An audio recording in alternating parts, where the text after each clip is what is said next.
Well, Michael Dundas is the co-founder, president, and CEO of Sira Naturals. He has served on the Cannabis Advisory Board that made recommendations to the state's Cannabis Control Commission. He's also president of the Commonwealth Dispensary Association, the trade organization that represents Massachusetts recreational marijuana dispensaries.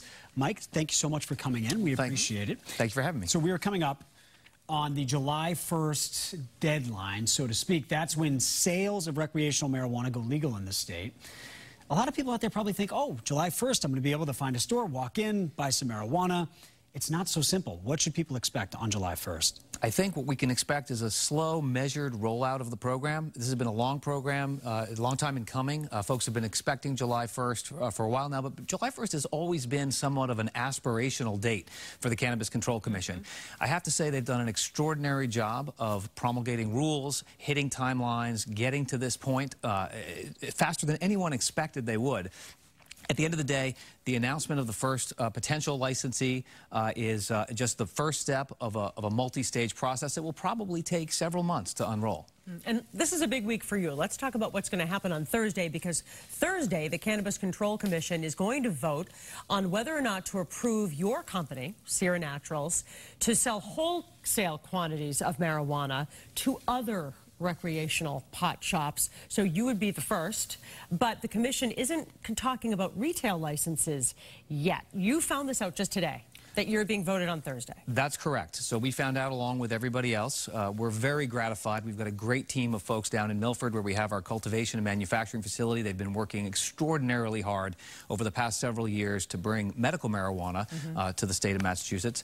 And I think that, you know, you got to remember, on the medical side, these licenses were for vertically integrated organizations, which means if you get a single license, you're allowed to cultivate and manufacture and retail all under that license.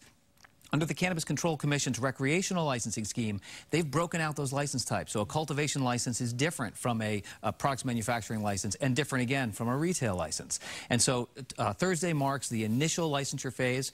It's for cultivation only in this case. And so again, that would allow, if we are fortunate enough to be granted that license, it would allow us to begin cultivation operations for future sale. So it's going to be many months before we see a retail shop open in Massachusetts. Well, not necessarily many months. They could, you know, by the end of June, even early July, issue a license for a recreational retail facility if a license is actually ready to go. And you already operate medical marijuana dispensaries in Somerville, Cambridge, and Needham. Needham is one of several towns that have actually voted to ban recreational marijuana sales. Every municipality under the 2016 ballot initiative has the right to do that. What do you say to voters in towns who don't want recreational marijuana in their towns? Well, look, this is a complicated issue. It's a new use in the Commonwealth. It's been a controversial issue for a number of years.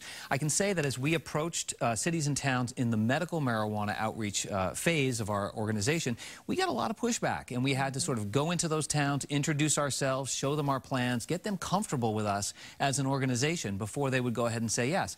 We've been doing the same thing on the recreational or adult use side, and it's interesting. We've had a little bit of pushback on that side as well.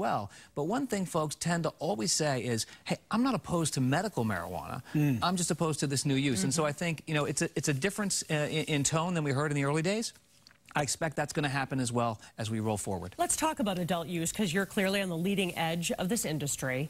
And are you worried once, you know, 2 years from now, when retail places are up and running, that someone could walk in, buy marijuana, go out, get behind the wheel, and kill someone?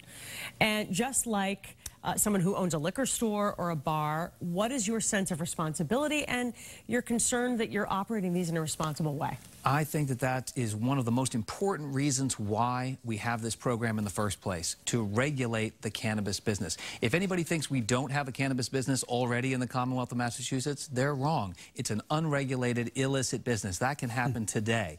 What we are required to do is to make sure all our product is tested, that it's safe, that it's effective for folks, and we're also required to give a lot of educational information. So when they come into the point of sale, we tell them about how to use the products, how to responsibly use it, how not to break the law, how not to get behind the wheel. This remains federally illegal. I'm sure that provides some amount of anxiety for you as a business owner. Not every bank or credit card company is willing to allow for these transactions.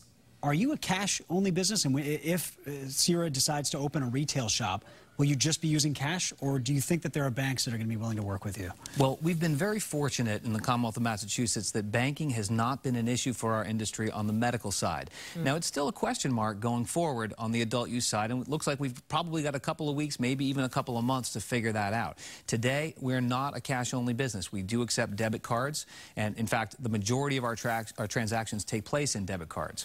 So I think that we're still working through that issue, and we'll see how things fold out. And talking about recommendations, because we've discussed this at length with our Dr. Malika Marshall about how there is no data because there has been no testing on marijuana. So if someone walks into a facility and they see, oh, you know, this strain is great for migraines and take this to help you sleep, there is no data to back up any claim like that, correct? I would say that there is a little bit of data, but the data is certainly scant relative to other types of medicines. I think one of the things that we take very seriously is our responsibility to know that we are not physicians. We don't make medical recommendations. So in order to participate in the medical marijuana program, patient would go to their physician, they interact with their physician, and their doctor will tell them what they take medical marijuana for.